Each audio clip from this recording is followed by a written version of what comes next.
so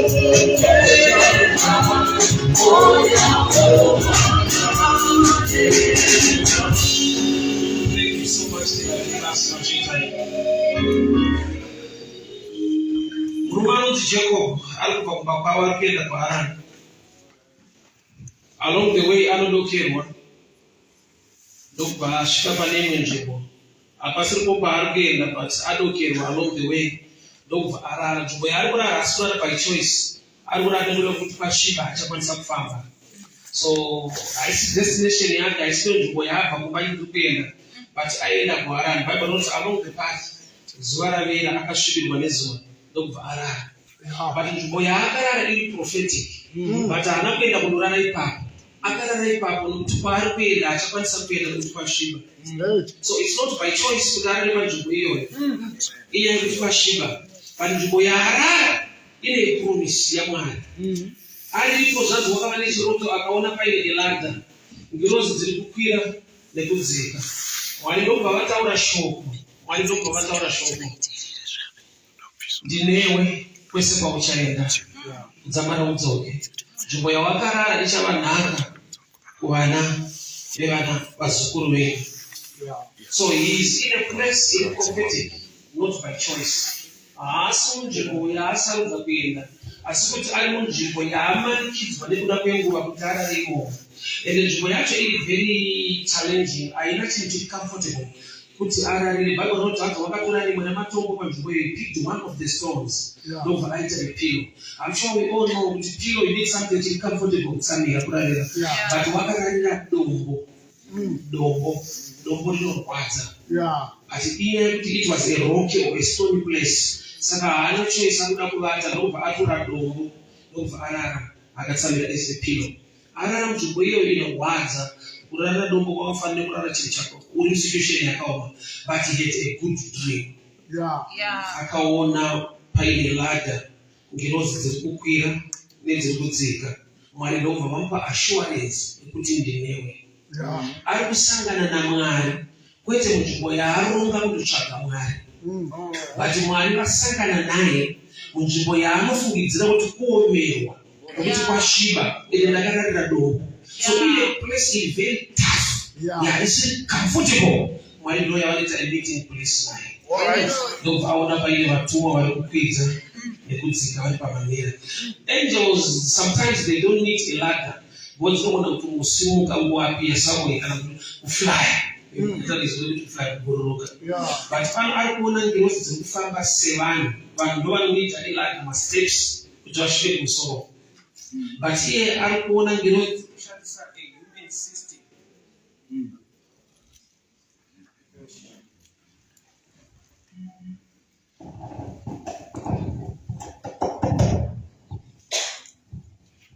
I want to go distribution and a human system. Which is the soul of the Zika. Picture you know where I put it. Giros the pizza get up there. Jiche Mojomo. Travel to my land. Giros the good Zika. My blessings are the answer I in Kuyaku. So what can you get one over Arara Panchuyo? But Salaburan Meso, down to about 60 and everybody will move my. A road to Wakanaburan Soro or James. To the father and Wakawanda. Over Azoro, so Peter. Then the church prayed. I want to blame the church. And they would have put Maraka Peter Agarari for our James. And the Papa by James church actually, but James one half. Church. So I said, church actually use Salut. If I don't wait to do a match. Uchechi unashipata. Unashipata. Tunaweka prayer na utiningane challenge. Kuna wanguza na uta aswebu. Why? Because kana mchinda matira Peter, denga chimuseva. Ko Peter James bakabati madamu wa so chiche very good. News that now shikere James wa remember James is one of the disciples. It's one of the apostles. Na Peter wali same rank. But chichi ninge musa bakabati Peter. Kanani James laugh at the but Peter went to so when the Bible shows you from church, you know what? Azvise nekuti Mwari hapo. Zvikwata zvedu zvinouraya basa raMwari. The church was supposed to pray for James. But in choice ye church yakaurayisa apostle. Church inosvika painosarudza yangu nevafundisi. Ini chandoziva Mwari hatipe mufundisi watinoda. Anotipa mufundisi wokuzona. Because Mwari kana ada kukupai mufundisi, haafonesa kuti inini. Anokupai waanoda kuti mozomuda. Anokupai according to his choice. Kwete to your choice, his choice. Saka ndopanoita kuti church ikanzwa kuti James abatwa, hakuna prayer. Anoti topitoona nasanda hama dzangu. But Peter akabatwa, Jonathan akabatwa chingano. Musuwo uyu panotaurwa pamagrupu ese, tinhasi tinoda kunamata. Tinoda kunamata nekuda kweshe munhu waMwari. Kuna Peter abatwa akabuda muva. So kufa kwaJames ini ndikataurisa nyaya yaJudas. Judas chakaita kuti azokomita suicide iye yekuti paakaziva kuti ndatadza akabva chechi. Chechi yakamhanyira ndo yakanosvika ikati hatineinewo hamene zvawaita, akakanda mari muchechi akaenda kunozviuraya. Kureva kuti suicide yake iratarget to church. Because dai church yaiziva kuti Jesu auya kuzofira munhu wese, yaimupawo hope kwete kusiya ine ropa. Yaifanira kumupa hope kuti aiwa don't worry, akauya kuzofira munhu wese. Nokuti Jesu pamuchinjikwa anototi baba varegerere, including Judas. But those who were close to Jesus at the cross, hakuna akamhanya kunotsvaka kuti Judas akupi vanhu vari kuregererwa. Judas anokwalifya kuregererwa. Nokuti Jesu akati baba varegererei, including Judas. But Judas unosvika pakuzviuraya nekuda kwokuti the brothers havasi kuita stand for the other brother. So takaurayisa James, hamusi kuti Herod ane utsinye stereo. Chechi ndo yakaitira utsinye mufundisi wayo. Church ndo yakava neutsinye kwete Herod. Because utsinye hwaHerod hunokontrolwa neprayer chechi. Utsinye hwaHerod haugoni kudarika zvichaitwa nevatumwa kana chechi yanamata. So there are times yekuti zvimwe zvinhu zvekuti kuvadza risina kuti tiri under attack, we are divided. Teachers. Sei vasina kunamatirawo mufundisi James. He was killed. But pakabatwa Peter, prayer yakashedzera.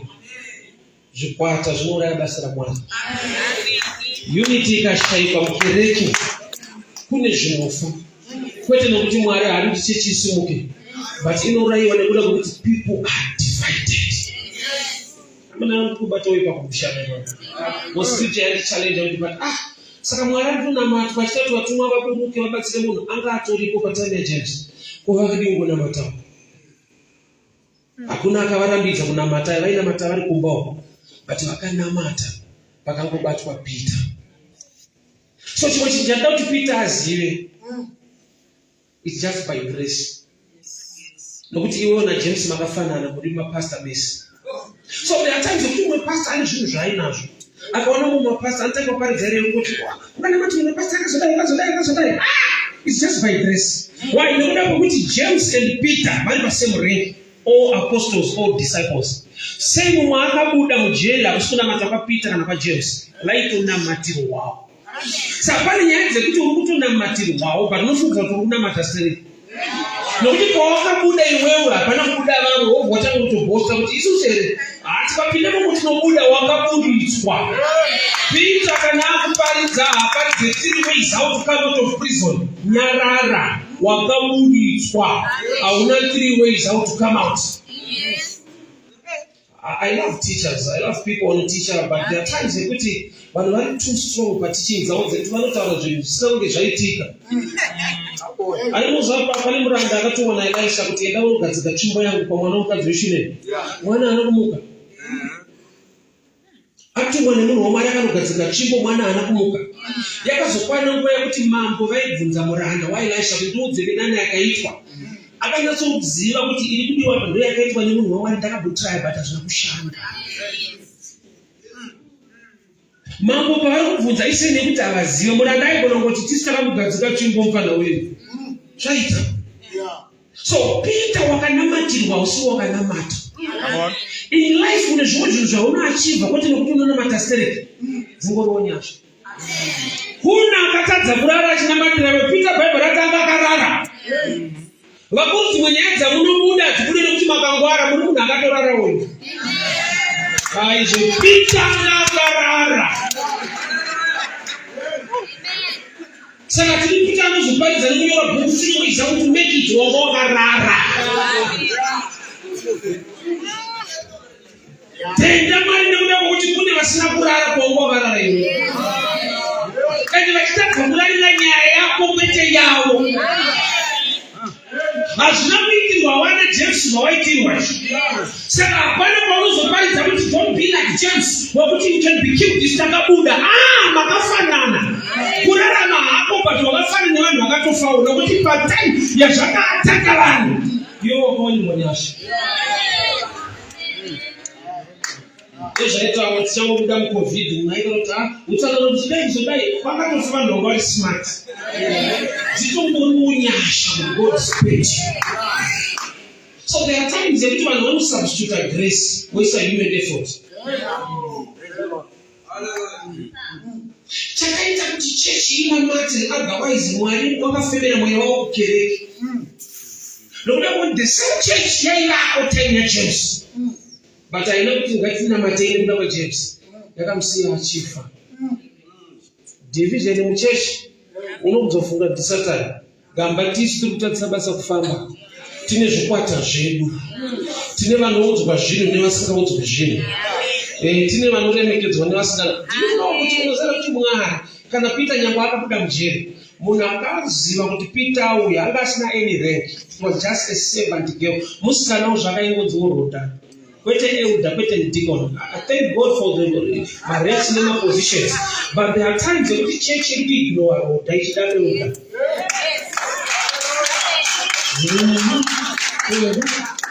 kuna anowanyiwa nyasha dzekunzwa sekunzwa bishop. Naune zvinhu zvaMwari iministry. Pane nguva yekuti Mwari vanovigira bishop Eli vari muchechi muofisi. Vonotaura naSamuel akarara. Vanotoita wokumutsa wokushedza vachisiya munhu akamuka ari muofisi. When Samuel aitomhanya kuna Bishop Eli was a bishop of a church. And Eli, thank God for such a bishop. Not Eli, paakaziva kuti ndimwari akaenda kunoudza Samuel kuti zvaunenge waudzwa shandira nziyo. Kutoziva kuti Mwari mazuva ano asitaura nemagara akari muchicheche. Saka kutoziva ashandidzare. He was humble enough to admit. Church ikaignore Rhoda inofira muprayer maanswers akauya. Because Rhoda is the type of a person wekuti haana imwe rank or anything else in church, but ane the grace to hear. Ndioti Rhoda paakazwa kuti kuri kunokwa akaenda akadzoka achizwa kuti Peter vakamuti unopenga. Rhoda paakadzoka achivaudza vakamuti unopenga. Because haana rank, haasi munhu anotarisirwa. Kuna kuti ngirozi nyangwe yakarevisa Peter kuti enda. Iron gate resimbi rakavhurika rega. Gate rinonokwa ndere pachechi, dore pachechi. Chakaoma chidhoo negate resimbi. Uri kuona pakatara pacho ndo pakatooma. Apavhurike kusvika vanhu vaita madhibheti mukati maitwa meeting. Mutumwa aifungira kuti kana pava kuchechi vanomubvamuchira mumwe wavo. Gamba kuchechi kwacho ndokutone noise kunonoka kusvika munhu atsvukira ari panzapo. Chinoita kuti mutumwa amuregedze kuti enda ari kuti ichechi yenyu hainetse enda ikoko. But kuchechi kwacho ndokuti ari kutsvukira achinoka ari panze. Saka hakuna chinorwadza chekuti chakatooma manje kuchechi. Matthew 11:28 painotakura ichokirana nokuti takareruka. Ndakatopanzwa zvichingorema usashingirire bvunza kuti hamuna kuwedzera. Because vanhu vanotaka kuwedzera. But saini yekuti ndezvaMwari zvinofanira kufara. amene ati zvikaoma ndiye Mwari. Iye muridzi wacho paanotitakura irangu anoti one of the signs yekuti ndo zvangu zvawakutakura zvakapfara. Saka hamuona zvakaita pane kure kwatikuenda, hamuna kwamuchaenda. Saini yekuti ndo zvake zvinoreruka. Sita kuenda kuda kushandisa scripture iyi. Yandaverenga ndemurume ari kuenda kwaari kuenda, ndokubva asvipirwa nezuva, ndokurara paasina kusarudza kurara, nekuti by choice haungarari nzvimbo isina kana chekutsamira, wototora dombo woita pino. But arara panzvimbo iyo Mwari vanotaura naye kuti pawakarara ipapo itori nhaka, pawakarara ipapo pakatokomborera. Sa problem yandinoita ini naJacob achitoudzwa kuti pawakarara pa ndo pari right, anopfuurira mberi nekuenda kwaari kuenda. Achitoudzwa kuti pawarara ipapapa ndo paifanirwa kutova destination yako, yanoti andinoda kutoenda kwaLabhani. Kwaari kundoshandiswa, ari kusiya nhaka ichienda kwaanomushandiswa. Bible rati pawakarara ichatova an inheritance kuvana vaIsraeri, iye futi mwana wokwaIsraeri. But unoona kuti anosumuka otorongedza. Ataura akati nzvimbo yandarara, this is the house of God. But anotakura mabhegi achibuda muhouse of God achienda kwaLabhani. Poor choice. Poor choice. Mwari vatokonfirma kuti pawakarara ipapa vaitori nhaka. And iye paanomuka kuseni zvanzi unoti ndakatisingaziva kuti ndiri muimba yaMwari. This is the house of God. But amuka ari muimba yaMwari, house of God, anongedza bhegi wobuda futi house of God. Oenda kwaLabhani. Pawanzi naMwari ndopane zvako, ndopaunonzwa kuti tada kuenda kubasa kwaLabhani. Muimba yaJehovha, problem ndeyekuti muimba yaJehovha but ari kuona mune matombo. Saka ari kufunza kuti chii chingabuda ipapa, rega ndiende kuri nani. So zvanzi akarara ndokubva aona in a dream paine ladder, ngirozi dziri kukwira nekudzika. Zvatinoda ndozvinodzika zvichibva kuna Mwari. But problem ndeiyi, haana kuona ngirozi dzaidzika bese, zvadzimwe dzaikwidza. Kuna kuti that system ndo inorigata blessing yemunhu. Zvaunoitira Mwari zvinodenda zvaunoitirwa naMwari. Problem church haidi a system.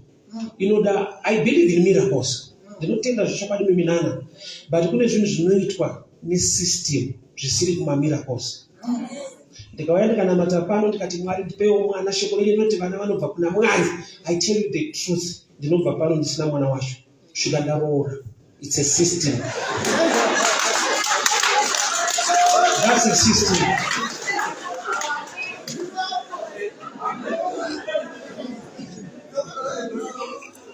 Unozoya kuti let me shock you. Munhu wese ari munhu haana kusikwa naMwari. Unoziya here, and I will explain. Vakasikwa vatori muBible mazita avo arimwo anonzi Adam and Eve.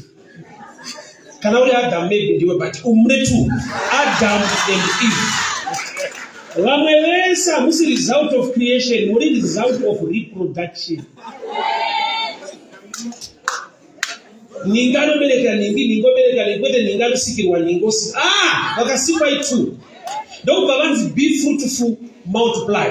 That's a prophetic word in a system. Kuna kuti maakuberekana, sure vana zvipo zvinobva kuna Mwari kana maroorana muchibereko. Mukasabereka, mukasaroorana, that system yakatwa. Miti isiri panze isino yakasikwa, Bible rinoti akati the seed will produce after its own kind. Kurati miti yakasikwa yakalako ndokubva yakanembewu, mbeu ndokubva yaramba ichitipa imwe miti. That's a system. Mwari akati let there be light, ndiye futi akasika zuva. Be light yakataurwa pekutanga yakachallengewa nekuti ataura kudaro usiku wakadzoka. Don't but I will create the sun to rule over the day. Maybe nichitara kule mshaka. Kuna kuti zuva harina kusikwa zuva rekutanga. Zuva SUN zuva. Ukareverenga bhuku raGenesis 1:14 and 13. Rinoti on the day number 4 and 3, he created the sun and the moon. Which means mazuva anga akatanga kudhara kusina zuva. But kune chiedza chespoken word. That's why ndine challenge nehama dzangu ma7th day. Because 70 day rao anoshanda naro Saturday. And you know, it's system yekuti how the earth rotates around the sun. Yet the sun came 3 days after. 70th day ya Mwari haisi Saturday, is 70th day raakazorora ameno tichingani. Ukarenga Bible rako hariti Mwari akatanga kusika nyika Monday, ndokuti akatanga paakatanga. Akazorora day rechi7. That's a mystery on its own. Mwari akatanga kuita zvinhu musi Monday kana Sunday, akatanga paakatanga. Day 7 rake kuverenga kubva paday rekutanga kusika. Kwete kutanga kwewiki raakatanga kusika. So children, nyaya yeSabbath in mystery iri deeper. Haisi nyaya yeCalendar. Because calendar racho vanotoshandisa rinototaura kuti BC na DC. BC before Christ. Yet Bible redu rinoti aivapo. Calendar rinotoshanda kuti before Christ. Yet Bible racho rinoti in the beginning iye aitovako. Saka chinonzi 7th day raMwari kwete remachechi kwete reCalendar. 7th day raMwari riri padei raakazorora. Haisi calendar iyo, idei raakazorora. Ora kana tikadzoka kuti ora atanga musi Monday kana Tuesday. Pane zvakaitika futi Bible. Kana uchienda Bible nderechokwadi pane challenge pa 7th day. Why? Say nguva muna masavata mo. But maybe let me explain. Inauye kuti day rake rechi7. Harisi kubva paCalendar. Saka ukati riri kubva paCalendar, tinoenda kunyaya yaJoshua. Joshua akati zuva mira. Kura 2 o'clock yakaramba 2 o'clock kusvika kuma6. Zuva rikamira akakunda hondo. Saka Saturday haisisiri Saturday. Kana uchitenda kuti Mwari wakaita minana naJoshua, zuva rikamira, kurati mahours akachinja. Unless you want to jump back in the Bible about Sabbath and Saturday, Joshua akati zuva mira. Because my days, I need to wait how the earth rotates around the sun. Saka pani pazvakabvumiswa. Saka Saturday haizoita Saturday. Pamwe yaFriday. So jona hazvisi mumazuva manje zvako revelation yekuziva chero zuva.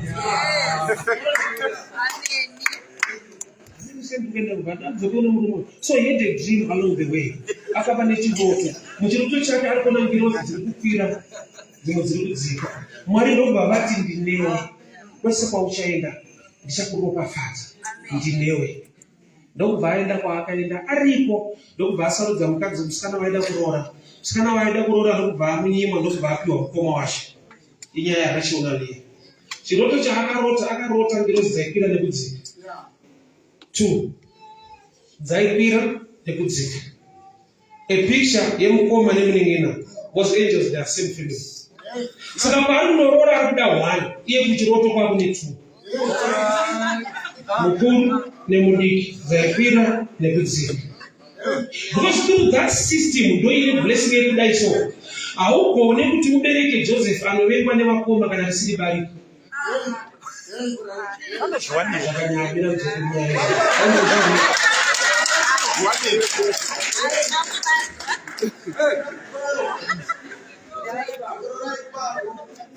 Chiroto chake chengirozi chaakarota dzinopinza nekudzika. Ngirozi one family. Kuna dzaifanira kuenda one side kadzimbopinza, but dzimwe dzaipinza dzimwe dzichidzika. That's a picture yefamily yekuti mumwe mukuru mumwe mudiki. Saka paarikundoroora paLabhani anobva ada mudiki haasi kuda mukuru. Yeti pawakarota zvinhu 2 ndo picture yacho, nokuti that's a system yeblessing. Pakuti Joseph wauchabereka anenge ari mwana wemai vake vari vadiki. Kuti agone kutengeseka ruvengo runokiretwa nebarika. Vana vesame family wemunhu 1 hazvitoti vatengesane, but pakaita wakwamaiguru nokwamainini havapindirane. Yeti mukutengesana kwavo ndomukuenda mudestiny inonunura vamwe vese. Saka paakarota zvinhu 2 yanga kuda 1. But asida kusvikereko kuseri ndokupaza musoro. Handini zvokuti go deeper, maybe go surface. Because there are times when we minister, we don't go and we serve. We don't go surface.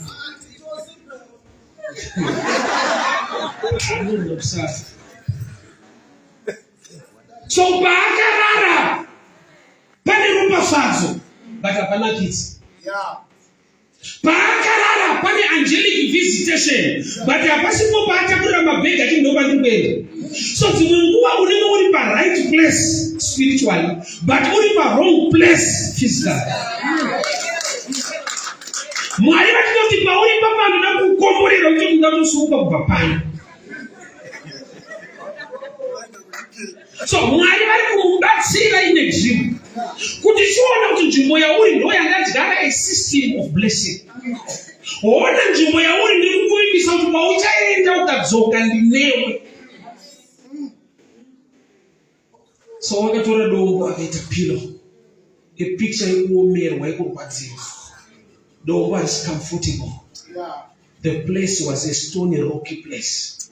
But ndokubva atsvaka rimwe rematombo ipapo akabvararira. Dombo raakaisa pamusoro apa ndiKristu. Dombo raakatsamira ndiKristu. Kuda kuti pese paunongozembera pana Kristu, even the place ine matombo akadii, it's a blessed place. Even wakaomerwa but kana wakazembera mushoko raMwari, because Christ Jesus is the word.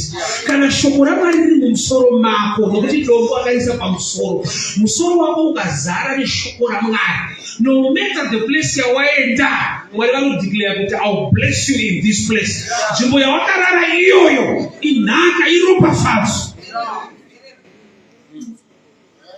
So there are times yekuti kana usina mumwe muono unobva right place. Yet Mwari mune vatumwa varikuda kutuma in that place kuti vakubatsire. But nekuda kwokuti hauna muono chiono chemweya. Genesis 18. Mukadzi unonzi Hagai vanoti waichema nenyota iye nemwana wake. Mwari ndobva vamuvhura meso akaona tsime remvura. Zvorati aichema nenyota ari patsime. Because Mwari havana kuchera tsime. And God opened her eyes and she saw a well of water. Yet she was crying nenyota, but ari patsime. Nenyaya yekuti haana meso anoona zvakaitwa naMwari. Meso ake haone tsime riripo. Kuda kuti aigona kutobva ipapo achinotsvaga mvura iye ari pamvura. Tine vanhu vari kutsvaga, ini ndakati kuona munhu achinja chechi, chinhu wamti asingachinje bhaibheri aishandisa kwaipinda. Saini yekuti harinyepe bandine naro. But unogona kupariswa the same scriptures. Bible haichinje, but munhu anochinja chechi otakura bhaibheri aishandisa kwaakabuda. Handizoda kutsvaga munhu achachinje, because iro ndo rinochinja iwewe. So murume wakarara a rocky stony place, but ine angelic activity. Ine kuita kwavatumwa muupenyu hwake, but iye haana kuenda ipapo by choice. Life inodaro kuti situation yauri inotokurwadza, haisi choice yako kunge uri ipapo, but it's a place Mwari anoda kuita zvinhu newe. Daniel paanoiswa mugomba reshumba, atoiswa kune mawitness ari nani than vanhu outside. Vari outside vakamuvenga saka akandwa mugomba, but shumba ndo dzakava mawitness kuti munhu ari right. Pakazokandwa vasiri right, shumba dzakavapuruvhira mambo kuti vasiri right kunoruma. So there are times yekuti situation yauri kutosangana nayo is the right one Mwari vazviratidze kuti vanewe. But the problem ndeyekuti uda kutosunungurungedza mabhegi kuti ubve ipapo, because pane matombo. Situation yaJacob yekuti awanirwa nyasha naMwari, denga ndokubva rakonzera kuti adokerwe kuti Mwari arikuda kutaura naye. There are times yekuti ukutsvaga panhu pari right but pasinei naMwari. Uchisiya pasiri right, Mwari paanoda kutaura naye. Nzvimbo yaari haisi yaada. Unoziva Joseph na Maria pavakaenda kuBethlehem yange isiri choice. Luke chapter 2 inoti Mambo Augustus wakaisa chirevo, he made the decree kuti mumwe nemumwe ngaaende kumusha kwake paroda kuitwa census vanoda kuverenga. Joseph ndokubva aenda naMaria. Havasi kuenda nokuti vanoda vamanikidzwa, but paari kuenda munzvimbo yekumanikidzwa anobatsirwa. Pregnancy naMaria iri challenging pakudai, haiberekwi nekuda kwemamanzi. yakaprofitwa place not time. Bethlehem Efrata nyangwa uri mudiki asi mauri muchaberekwa mambo. The place not time. Nhumbu dzevanhu ndodzinoita 9 months. yaMaria ukangoenda kwaunofanirwa kuenda kwakaprofitwa unobatsirwa. Which means the prophetic word controls time. Chiprofita chinokontrola nguva. Hazvinei kuti nguva yatiri yakaipa. Asi chiprofita chikati Mwari vari kukusimudza, mukuipa imomo unoona nyasha dzaMwari. So havana kuenda kuBethlehem by choice, vakaenda by pressure. But pressure iri kuvalida mu a place yekuti Maria agone kubata mwana wake. So nzvimbo ina Jacob ine matombo and haana kuyepa nokuti ari kuda asvibirwa adokerwa. Asi mukudokerwa imomo Mwari vakatomirira kuti toda kutaura nevo munzvimbo iyo.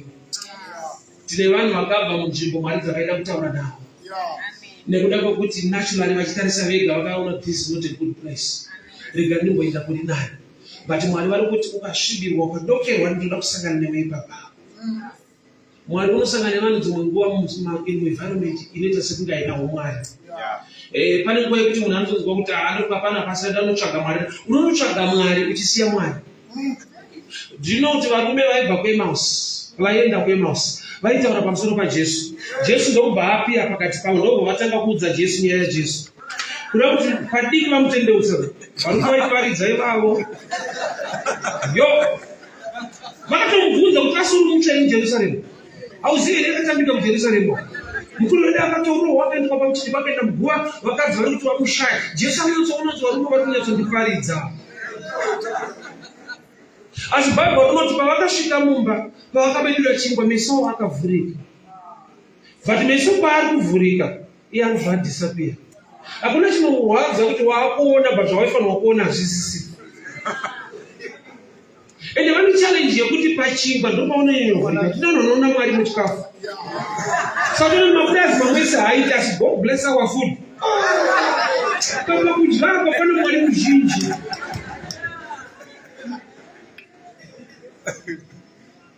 Jacob nzvimbo yaasvika haisi sarudzo yake adokerwa, asi sarudzo yaMwari kuti mukudokerwa kwako nekutsamira kwako matombo aumiti. Ende ndasangana newe ndichakuudza kuti pane vatumwa, pane system yeblessing yandaronga muupenyu hwako. Saka nokuti ari kutadza kuinterpreta iladza system yaona, anonetsana naLabhani achiti aiwa ndoda kuona munhu wani pambapana. Saka church kazhinji chinoenda kushaya blessing kuramba barika ende vachifendi barika randokutaura. These two sisters.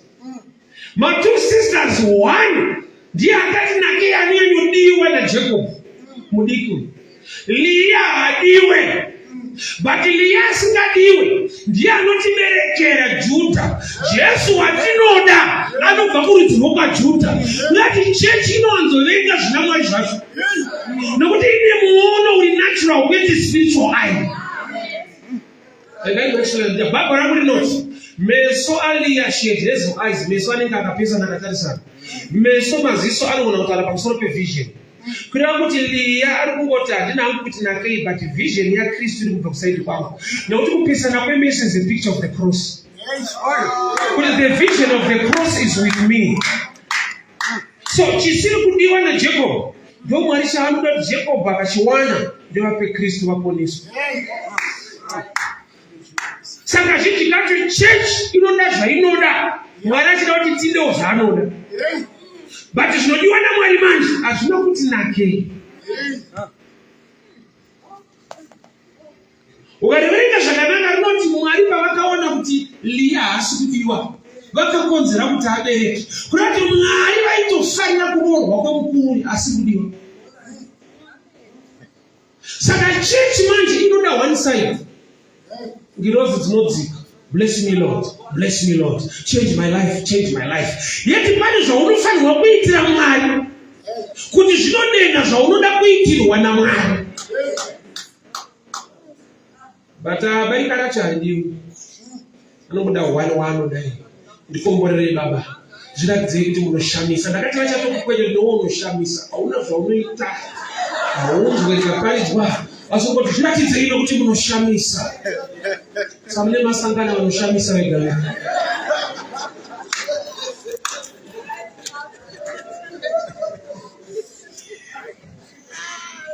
He was in a place not by choice, by pressure. Kuti ndasvibirwa.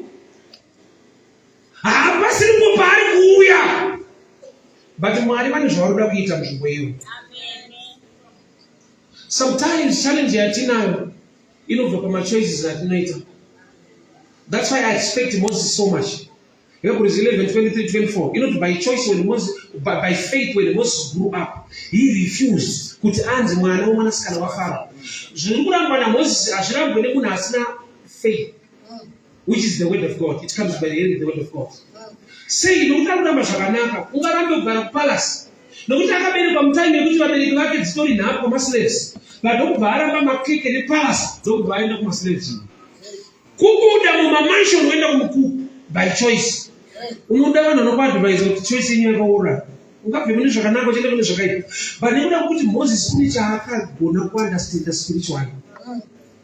Moses haanonge aurayiwa paiurayiwa vana vese. But Pharaoh has another strategy to kill Moses. Not a physical death, to kill his destiny by adopting him as a son to become an Egyptian, so that they can honor the problem of the Israel. Moses anga to Egyptian, and I'll explain. Paakanobatira vanasikana vaJethro kuchera mvura. Vana vabvunzwa nababa wavo kuti makasika sei zvanzi an Egyptian man. Vachitaura kuda kuti Moses anga atova Egyptian boy in making. Saka Pharaoh haasi kuuraya Moses, ada kuuraya chakasikirwa Moses. Saka haakuuraya kudambura musoro. Aiwa anongouraya understanding. Adopter.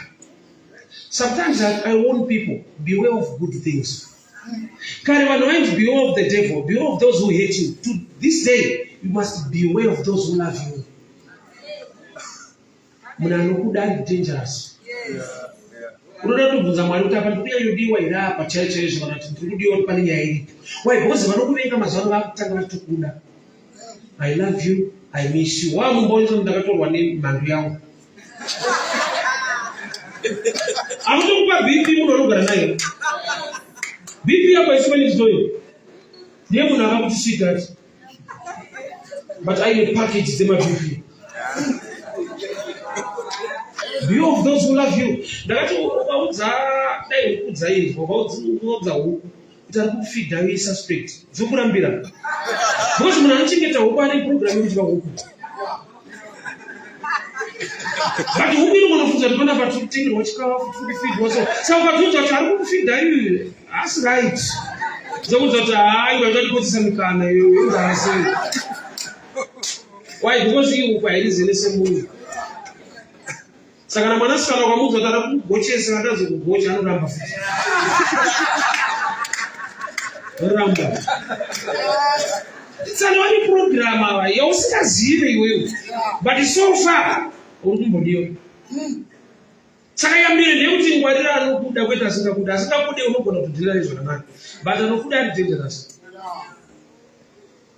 Ndakanzwa maiti taitaura pane imwe nyaya. Saka mufunge inyaya yerudo yakaizoita mupinde muchikwereti.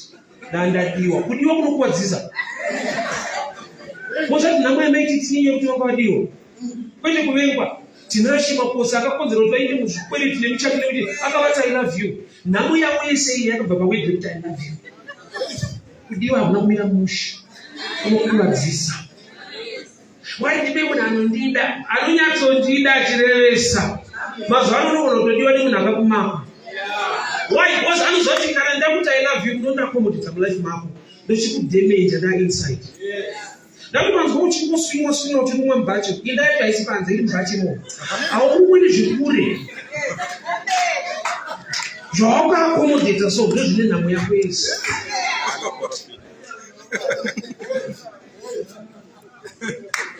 Jacob nzvimbo yauri hauifarire. But Mwari vari kuti that's a meeting place. Kune nzvimbo dzakashoreka dzisiri right, but in a place of blessing.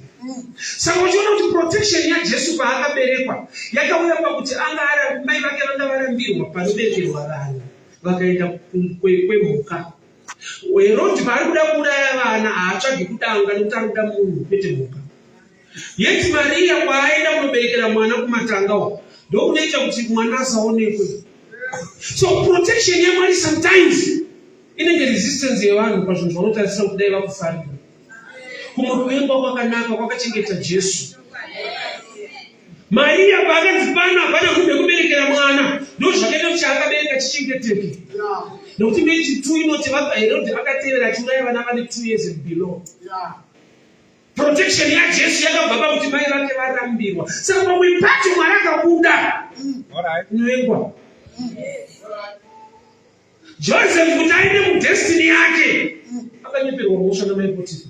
Kuti asvike pamai Potifa vakoma vakamutengesa. Ruvengo can be a vehicle to your blessing. In Karen that Satan the greatest tool yake, kind of the only tool yake kuataka vanhu poverty. Let's discover kuti even murugara anata. So tino muruma wako pakakuru muntu makarambana. Ando zvakutara vakaita mari avano upgrade life kusvika kumhuri. Saka nakatomirira sokuti mari iwande munetsana. Kune munhu anotonemba kuti asi pashoma paita tenda tese kuchechi tichiwira napa havachabatika. So hapasi pese paunoatakwa nemaproblems. Pamwe pacho zvinhu zviri right kana iwe usiri right and mature zviri dangerous. Jacob nzvimbo yawarara inzvimbo yevatumwa, but iwe nzvimbo iyoyo hauifanira nokuti ine matombo. So pane nguva yekuti Mwari uda kuita zvinhu newe ane vatumwa vaada kutuma muupenyu hwako, but the place yaunosangana nevatumwa haisi nzvimbo iri so attractive. Choice dzedu dzinobva pakurizana nekuona nekufunga kwedu, but choice yaMwari inobva muprophetic knowledge naMwari. Kuti nyange nzvimbo yakamira sezvizvi yakati shatei, but there is a blessing in this place. Tine vanhu dai vakaziva pfungwa yaMwari vasina kubva pawaifanirwa kuva, but akavabvisa ipapo vakatojaja kuti pana hapana Mwari nda zvinhu zvichioma kudaiso. Ini nzvimbo yatinoparidza kutaura kwararo kuna Festu haisi church parod, hapana kurongeka, hapana asha, hapana board of elders, kungonomira kuti Jesu akanaka. So there are times yekuti munhu anokubvira tsitsi pati dawa chikorisika kudai. Vana kana komita pano chinhu chinobudeka. But nokuda kuti Mwari vakakupa assignment to go there, ndine matestimony asingaiti. Are so outstanding. Ekuti kana kuchecha hazviitike. Zviitika parodi ipapo. One day I was ministering. I don't know a bit of testimony. 2014. Murume ndokubva wenda pedza kuparidza vanhu kunza mfundisi vakabva vanokufamba 7 rumba. Ndikati ndichanokwira makombo kopakabhara ndoenda kumba zvanzai. Andeivasera pakasi zvinotenga mota. Yakatengwa kunge madomasi, kunge drama. Nekuoma pakaita motikari kweyo. Ndakangonza handekuseri kuti unotenga uende. Munhu auya parodhi wongomira 5 minutes wogotiparidza kuti Mwari vati nditenge mota parodhi panapa uende. Kutengera mfundisi mota muchechi zvine noise. Vanhu vanotaura zvakawanda. Kana musatobuda futi mota yacho. Komiti yavo kuona zviyatsanangura mamashoko ari slow.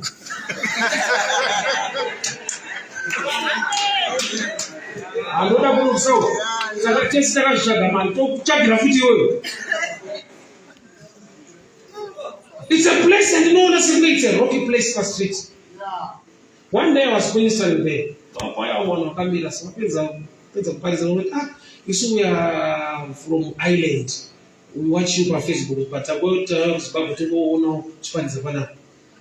Pandaona hauna ringi muruoko wakachata ndikati handina.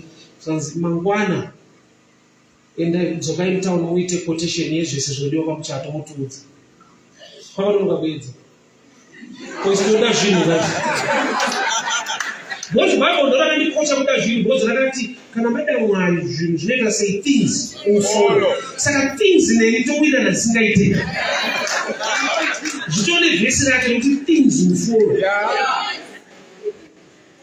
so ndakapinda mutauni by 9 andapedza zvese research ndokuva ndavaudza uvanze munodzoka futi mangwana tadzoka mangwana ndotopiwa mari yacho yese catering media venue magauni zvese zvinodiwa pamuchato takabhadharwa muno parodhi kwete kuchechi yakaoma nyaya kutaura haibude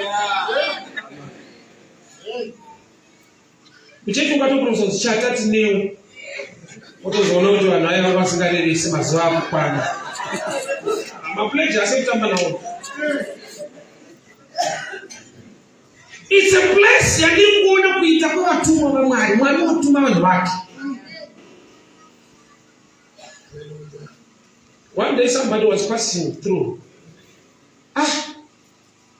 Ndobva azondifonera kuti uya kuofisi ndaenda kuofisi ndobva andibvunza unogara kupi ndogara kuita kuziba kwako ere aiyo zvikanzi mangwana kuseni udzoke ndine masitenzi 3 kuborodhero ndakutuma kutora 1 just like that parodi hapana panakaita dream yokugara kuborodhero unoenda uchinodini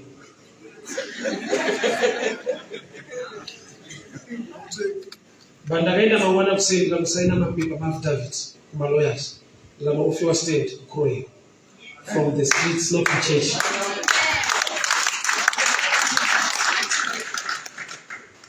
Time of COVID, the same man akanipa stand kuborodhero akanditi COVID munowanzukana vanhu vasikuparidza nekudini. I want you get a salary for this whole year. Iye unzi kuripa kugara iye ndane experience. 2022 years from January to December nandiri payroll bank. The guy owns a bank, owns Metropolitan.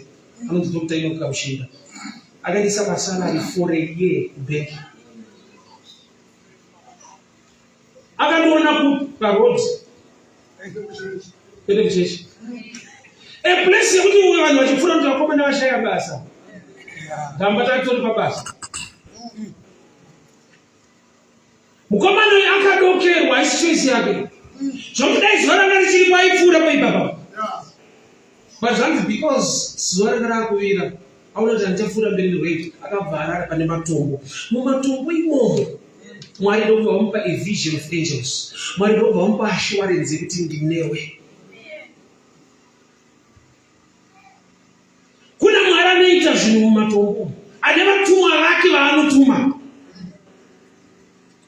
Last year I was in Israel. Munhu akanendesa kuIsrael munhu anogarawo futi kuUK angondifonera kuti atine trip yekuIsrael muri free ungaite busy ipapo saka munombvunza kungotinetsa uso free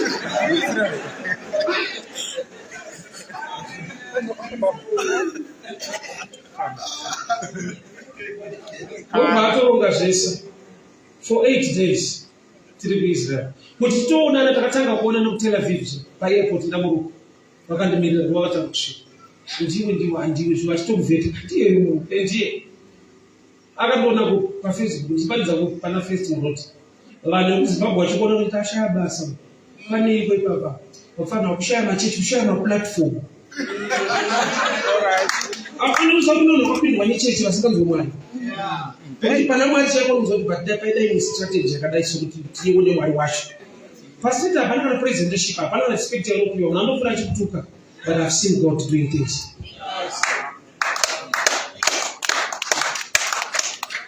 I've seen one day I was ministering in 2011 so 2016 ndovabaya mwe murume ndichingoti pedzeri paridza ndomubva andimbundira zvandabva kumarondera Mwari vati uye pano ndiri kuropafadza ndobva ndipa 700 US pastreet kuchechi hazviite unoipiwa 9 kana komiti ikagara pasi nokudza 7 yakanyanya asi kuna Mwari inongonyanya zvaro bozi yakairi munhu 1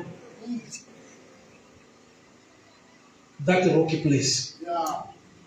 Sometimes I need to give people my testimony. Vaone kuti Mwari wekudhara ndiye wanasi.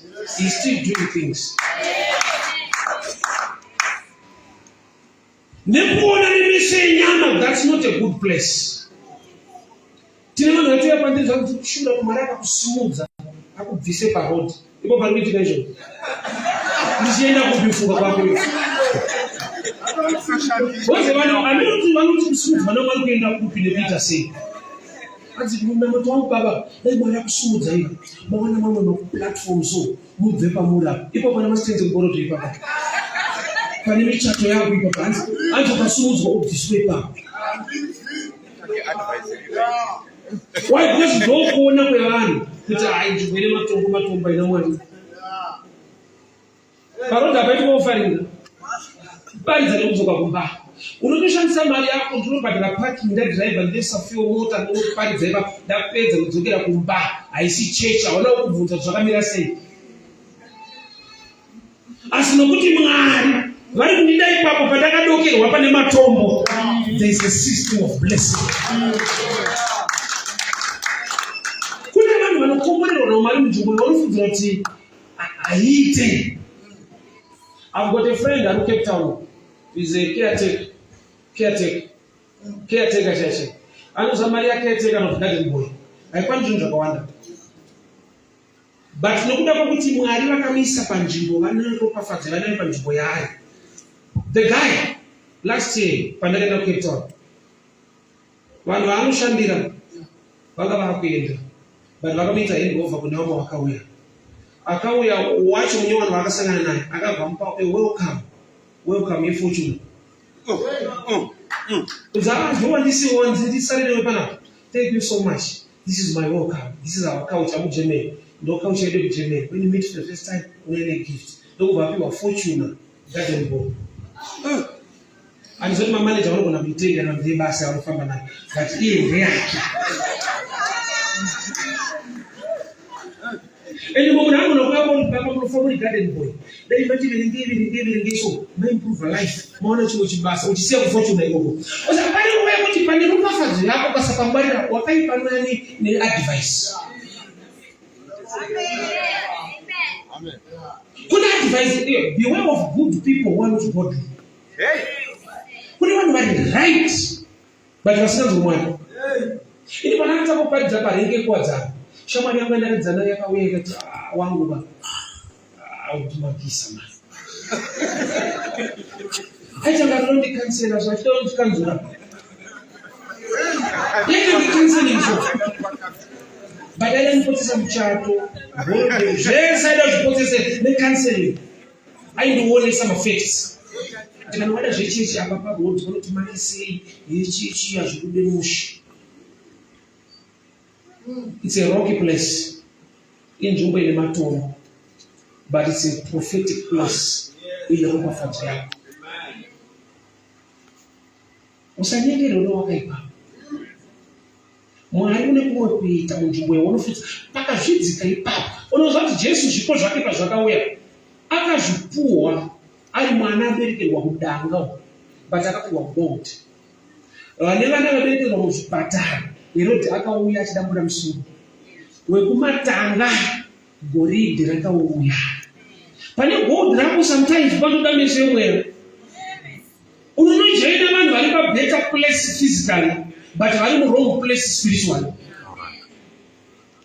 Pari kudzikiswa manera nevatumwa naMwari. Inzvimbo yekuti hainakidzi kurara, watorara ipapo by pressure, not by choice.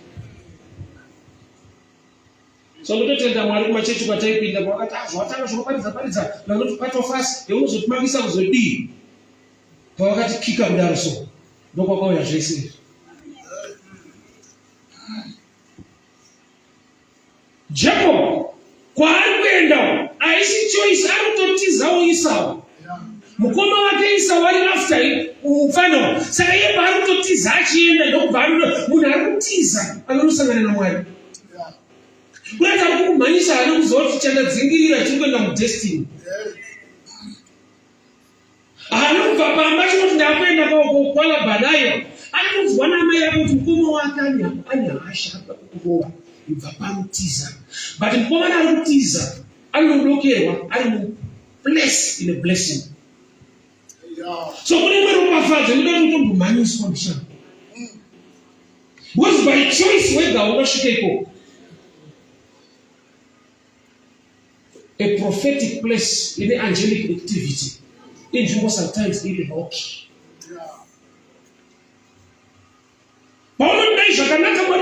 It's about what we tell you watching is one. Can I show you all things will come together for good? Oh, no, not Jesus, whether bad or good. But never good, you love the Lord. All things work out together for good to those that love the Lord. Which means can only love Namari. No matter really bad, really but no calculate out good.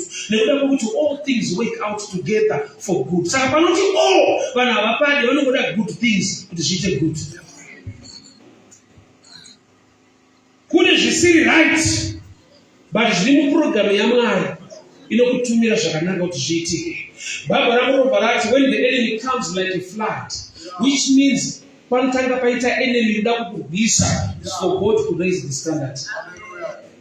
Maybe I was say the devil works for God. The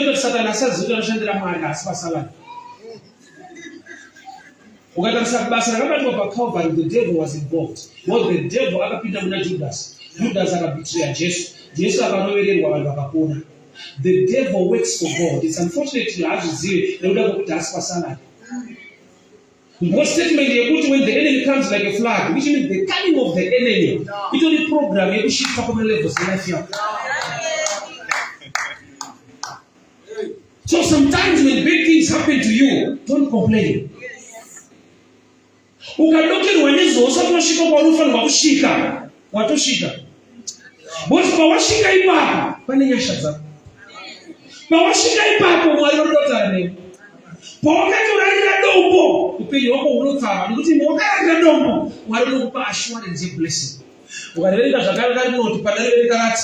And the Lord was standing upon the ladder, was standing. It was not mwalira gire pati garochao. But the Lord was standing and the Lord said, I'm with you. And I will bless you till you come back. I always stand for people who operate under a system. Wow. So I think one more of us are better than Moko. Brother Moko has a better and Okachema say, Adam. Was a change, Shukuraki, don't find a cookie change. There are more Israel sometimes that was everything. Namata, Karabu Namata. I was thinking now. Nama ipere na kununa mata. Kuna mata kunuzinga mwewe nama. Na mwewe pere na kushamba.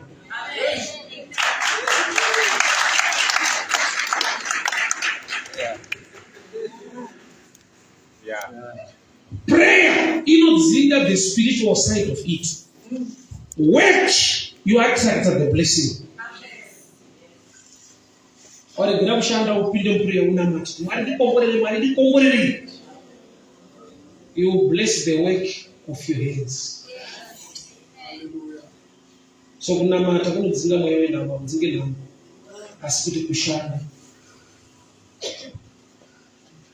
Kuchema kwakanaka. Kati wapedza kuchema ukasazira zvikuita unofa kuchema. Kuenda kumataredzi mosha pamutumba nyaya munhu ari mukoti achinzi baba munobva vari makare pamusikana baba vakatanga kuchema Major Street hati vabereki baba vachema yapera. Zvinonzi baba kana mapedza kuchema toda umbomo. Unoti mukakontinua kuchema more than the mandate in custody. Vanoda evidence kuti case even in judgment. So evidence yekuti unoda kuti Mwari akukomborera zvaunenge uchiita kwete zvaunoita. Indaiti munhu akaverekwa nevanhu Mwari anokufarira. Unoona kuverekwa kwese. Mwari haakudire kuti wakaverengwa, anokudire kuti unomuda iwe wakaverengwa. Ukasada Mwari wakaverengwa unoverengwa kwese. Matthew 6:6 kana makunyengetera pinda pakawanda mubharedho Mwari anoona zvaunoita. Will reward you. The God who sees what you do will reward you. Even the reward is connected to what you do. Kwete zvaunoitwa anoona zvaunoita. Kuti Mwari une zvavari kundiita zvina basa zvaunoita. Mwari atava kunyanya shori ngamikomborera nyangwe vakunyanya kudaro uite. The God who sees what you do. Mwari vanoona zvaunoita kwete zvaunoita. Kana pana ari kuna gondo warusa mutsi Don't worry, usiku ndio kunareka bana zozunza. Atifanane kama mcheshi. Mwangu uyu ngano kuti program yechechi zvabe zviri boha zvishokora mwari ndizvimwe. Saka munhu afana kuforce. Mwari anopa kuti free will. Choice. Ozangu mwari vakaoma zvokuti vanokupa choice yekuti dai nini kana kuti usandidi. Iwe wari mwari. Vakanaka ukuthi batisarudze. Avati ndakanaka zvone dai nini une free will. So munhu akanamata out of pressure nekupushwa zviti afana kuita choice. Kune zvinhu mulazi zvaunoachiva nokuti une discipline concerning the thing. Ini pandakafanira kuchikoro kupasa ndaida. Saka kuda is not enough. Sure ndakatofoira but kupasa ndaitoda. Saka unofungira sei uchida kupasa? Ukasaverenga, ukasastanda, ukasava nediscipline, ukasava dedicated, choice is not enough. Ukada kumari nikomborerera, ukomborerera nokuti wada. Pane zvaunofanirwa kuita, pane discipline, pane dedication yaunoita kana wada. Inodenda Mwari kuti vakadzi vaindirana vana pavakaenda kuna Solomoni. Mukadzi umwe neumwe aiti ndewangu. Solomoni anokuti uya nemiti ndewangu ka6 mpage. Amupiwe nokuti muri kuti ndewangu. It will come a time yekuti mambo paanobata banga, mumwe panoti musaurayai pauyu, a giver will receive. Akapiwa mwana munhu akati musaurayai pauyu, unoti akapa ndiye akadzoka nemwana. Kwete aida mwana, akapa. Maprinciples eshoko raMwari anofura palevel yechoice anoenda paaction. Ichoice isarudzo yako. Havakumanikidzire Mwari. Saka uchiona kuti vakada kubudisa vana veIsraeri muIjipiti. Kana Exodus yacho yakwana, Exodus zvinoreva kuti kubuda. Asi havana kubuda paExodus chapter 1, inotireva kuti Exodus zvinoreva kuti kubuda. Vanobudei pachapter 12 iyo vari munguva yekubuda. Kurati pachapter 6 vanenge vari muExodus but vasina kubuda. Amubude nokuti muri munguva yekubuda. Kusvika paudzwa kuti isairopa padoor, application of the word. When I see the blood, I will pass over. Kureva kuti there is something you must do in Exodus. Hati muchechi Mwari amuna zvekuita. Unofira muchechi. Auzendi muchechi kwakafira vanhu, kunzana nienda safira. Unofira vanhu muchechi. Kana nienda safira vane record yekufira muchechi.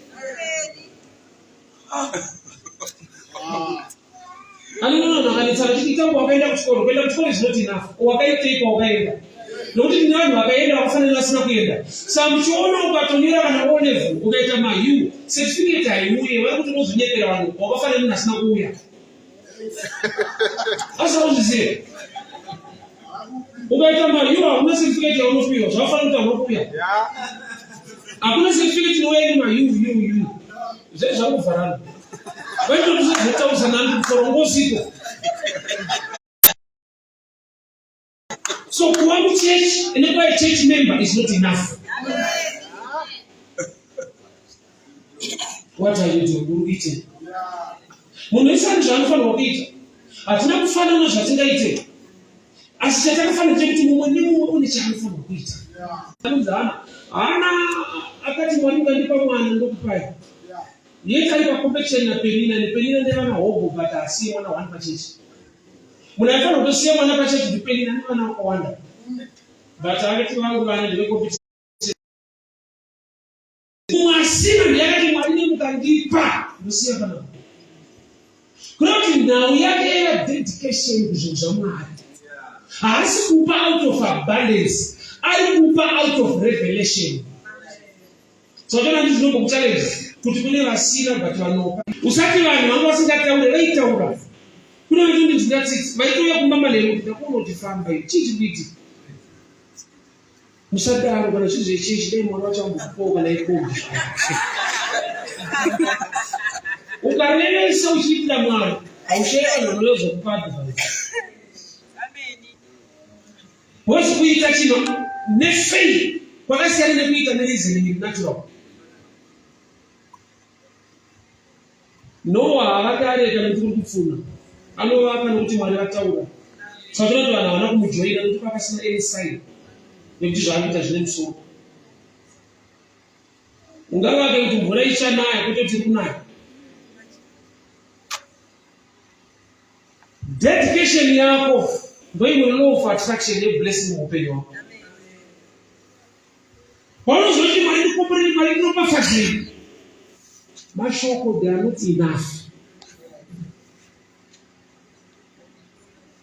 Kama ufimba msikana ndatokuroora ndatokusaka jeti unotoona msikana asiramba iye asataroorwa kuroorwa kwachanoda. After 2 years ukabva kunosvika msikana akatoroorwa kuti ndo zvandaitaura wani ndopa uchabata shuwa kuti haana kuramba zvawaitaura airamba chaitaura. Okay.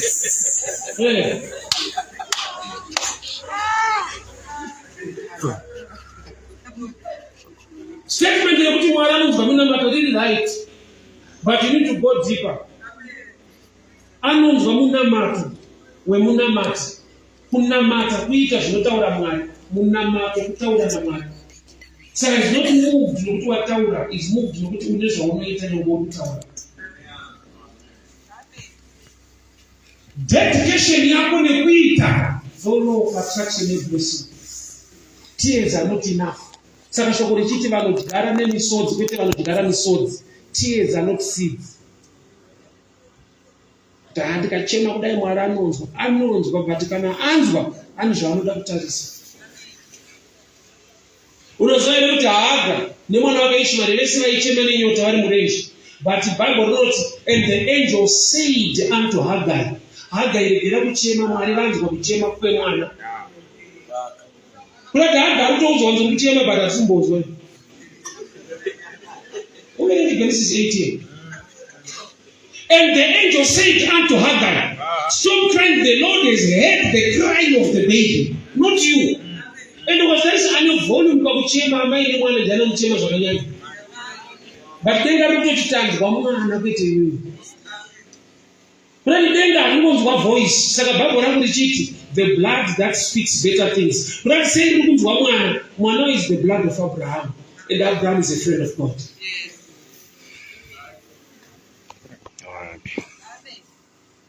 Saka kana wasangana munhu parodhi ane chichemo chake ndashudirwa nemari yekungu. Unoona kuti unonzwa wakataura sina basa inoisi.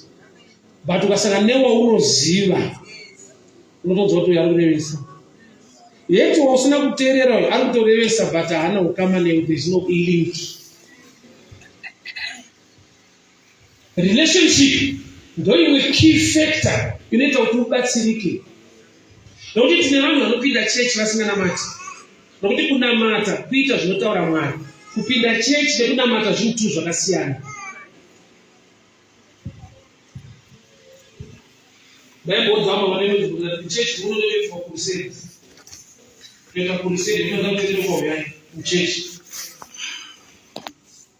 Wadzine pfungwa kuti kana tokupinda chechi nokuitonamata. Aiwa zvisi. Unoona kupinda chechi usinganamati. Zvikonzero zvinoita kuti chechi zvakasiyana siyana. Tichiri vakomana taiterowo vasikana vedu. Kwete Jesu bebi chaipo. Inopindirwa chechi nyaya yepedu. Wesini ndakakura nevabereki vaenda kuziva kuti vanga very strict. Vaiti monongororwa chechi musesandi. Sadza haudi. Ndakatoipindira sadza. Ndakaenda kuchechi. Vanoenda kunezi. Saka unozva kuti kumanika sadza nemanhenga. Service. Saka inopindirwa kuti sadza chechi. Zvikonzero zvacho zvakangosiyana siyana. Zvimwe zvisiri valid zvisina nebasa rese. Unoona munhu arimo arikuudza kuti kakeyboard kacho. Munhu anotopinda munhu. Zvinotsvakwa nevanhu zvakawanda. But you are dedicated to the things of God. Nzvimbo yaanokerwa akarara akatsamira dombo. There were angels ascending and descending. And the Lord said, I'm with you wherever you go. Atuwa Jehovah. Pane panoshanda nemunhu ane strategy. Like a ladder system. Yekuti unoita zvinotaura Mwari. Mwari woburutsa nyasha nevatumwa vavo mulife mako. Pane ngirozi dzaibira. Ndozvichemo zvedu Mwari ndirangarirei, Mwari ndimuonei, Baba muchato, Baba dzimba. Nengirozi dzaidzika. So tine zvatinoda kuti Mwari vaite, Mwari vane zvavanodawo kuti tiite. Amen. Church ikasaziva zviviri zviri paladhi inongoda one zvinopira chete kana zvinodzika makomborero. Yes. My blessings are attached to dedication yako. Yes. Dai kuchema maipedza nhamo kana kana mati wakadona nhamo yopera kudona waenda uko. Yes. Baba nhamo isitakonzva kuti madona inokuti mukatiende haikusiyi. Kudona zvakungatiende. Pane zvinoda kuitwa. Kunamata kwakavigwa mumaoko. That's why Mwari wacho kuna Gideon. Vanhu vaino vakawandisa vanoda kuseparate vanhu. Saka kuti last separation endani vanhu pamvura. Vachanwa mvura nemiromo chete ngavadzike kumba. Vachanwa nemaoko vachiisa pamuromo enda nawo. Vese vanwa but pane vasimudiwa. Ende mvura yakafanana neshoko raMwari. Nokuti kana ari tuma aridzokere kwaari sezvozisa chaaritumira. Semvura inonaya mbeu. So the word is like the river. But vanhu vari kunwa vese vari kunwa but sei Mwari ati pamwe haabudirire. Ari kuti vanhu vanongoita zvekunamata vachingotaura chete. Havana kukunda. But vanoti vasati vataura vanoshanda, vanobata nemaoko. Vari dedicated kuzvinhu zvaMwari. Ivo vanoda kufamba navo. Dai Mwari atiwanira nyasha. Yes. Imbokuita misodzi kuti Mwari show me what to do. Kuchema isaini yekungoti zvanyanya. Yeah. Mwari anoti ndanzwa kuchema kwana veIsraeri. Ndikarangarira sungano yandakaita naAbhurahama. Zvoreva kuti kuchema is not enough kana pasina sungano yakaitwa icovenant. Yes. Sungano zvinoreva kuti zvakanzi naMwari naAbhurahama ngatiitirane Mwari nemunhu. That's a covenant. Do you know kuti mapromises ese aMwari ari mushoko raMwari? They are covenant based. You play your part and God blesses you. Yes. Or God rewards you. Yeah. Every promise in mushoko raMwari ine chekuita nezvaunofanirwa kuita. Anokuva chechi yacho haina power in the name. Hakuna chechi ine power. There is power in the name of Jesus. But in the name of church, hakuna chechi ine power. Amen. Mumwe anoti kwese kwabuda basa kataine kunamatirwa. It's good kubatwa musoro but chakanakisa kubatwa mukati memusoro. Nokuti Mwari unoti vanhu vangu vaparara nemishayiwa zivo. Yes. Kwete nekusanamatirwa. Tinonamatira rigore rechipiri. Asi kuna munhu anodzipa dhimoni gore rese. Kusvika pakundifundisa svika pakujaira kuti ndingakuda kuadzinga nokutanga neumwe. Yes. Ndinokuzika kuti munhu wedu.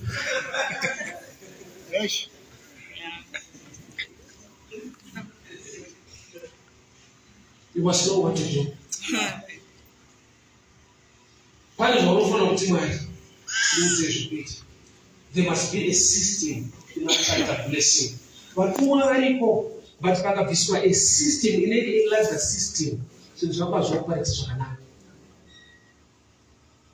Kana ukaya kumeni madinamatire ndikuda basa ndikanamata izvo ndikati be a doctor in the name of Jesus. Iwe usina kudzidza. Unotondibata ruoko kana munhu wachinoenda reservice. Unotoziva kuti minyaka iripo but pano pakaoma. Hazvino kuti hautendi. Ngiriwo. Kutora kuchechisei nekuti unotenda. But sei usingatendi ndikakubata musoro ndikati be an engineer. Yes. Andobvaona kuti Mwari anoitawo minana but handiri pano. Handiri pakaoma. Ndokana ndezenge ndingoti be an engineer.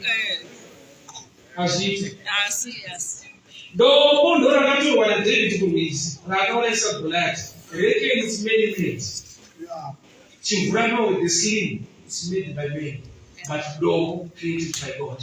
Yes. So haugoni kuti Mwari waDavid anoshanda nezvaunogadzira nezvaakakuitira.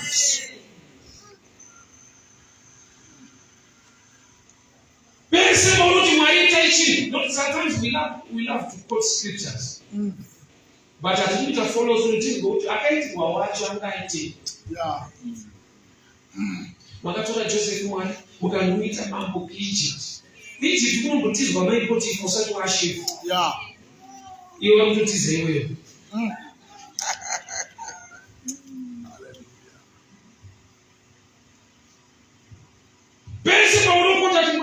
Muparinga David akanora kuti David taende mission iyo anomusuka kuba achienda akatumwa nababa vake nechingwa yeti was already anointed. Iwo vanozva kuti nezvozva kutukika. Ende usina konfirma kuti ndimo zveshuwa ero unozonge wakadai kuti wanaso auchakutumika.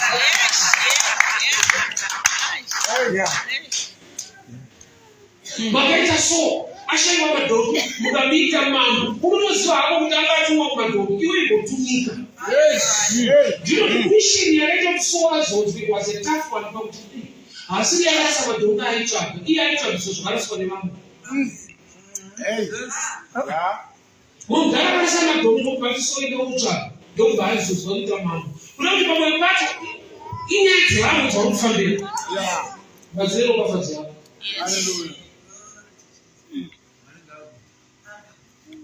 Akaruta vatumwa vari kukwidza nekudzika paladha. Mwari akati ndinewe, the angelic sometimes inoda a system between men and God. Zvishambiso nokuita pamunari kunoda a system yaJehovha kuti iwe pakati pako navanhu. Sambudzo wako unoti weizolata. Ukaenda kuna Ezekiel 37, Ezekiel paakaprofita kumabhonzo akava nenyama. Nyaya yakatangira pakuti ataura izwi rekuti uchava nenyama. Zvanzi there was noise in the valley. Bones came together, bone to each bone. But pakatanga pafoma a skeleton that attracted the flesh. Nokuti panoda kugadzirwa land kwete zvinhu. The bones were scattered. Vamwe vedu our mindset is scattered. Unhu hwedu huri scattered. And we pray for a blessing.